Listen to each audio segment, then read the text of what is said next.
पाकिस्तान को सैलाब से तबाही का सामना है। मुल्क का 1/3 हिस्सा ज़ेरे आब आ गया है। 3 करोड़ 30 लाख अफराद मुतासिर हुए। 650 खवातीन ने सैलाब में बच्चों को जन्म दिया। 1 करोड़ से ज्यादा लोग गुर्बत की सतह से नीचे चले जाएंगे। सैलाब मुतासरीन के फंड और जरूरियात के दरमियान फर्क बढ़ता जा रहा है। वज़ीर आज़म का अक़वाम मुत्तहिदा की जनरल असम्बली के 77वें इजलास से खिताब।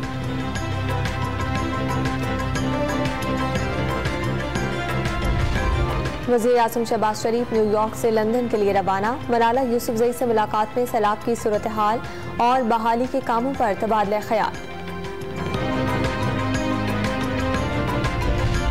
सैलाब के बायस IMF पाकिस्तान के लिए शराइत में नरमी पर आमादा। कर्ज की अगली किस्त का हुजूम बढ़ाने की यकीन दहानी कर दी। आलमी बैंक से भी $2 अरब मिलने की उम्मीद। अक़वाम मुत्तहिदा ने भी पाकिस्तान के कर्जों में रिलीफ की अपील कर दी।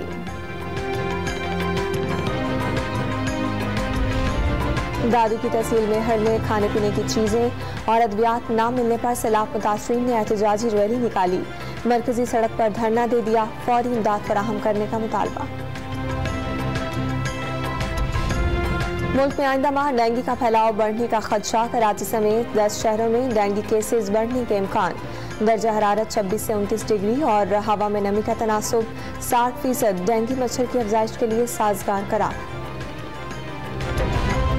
इस्लामाबाद में सीनियर सहाफ़ी की बहू के कत्ल का मुकदमा थाना शहजाद टाउन में दर्ज। मकतूला का कोई वारिस सामने न आने पर पुलिस की मुद्दत में केस दर्ज किया गया।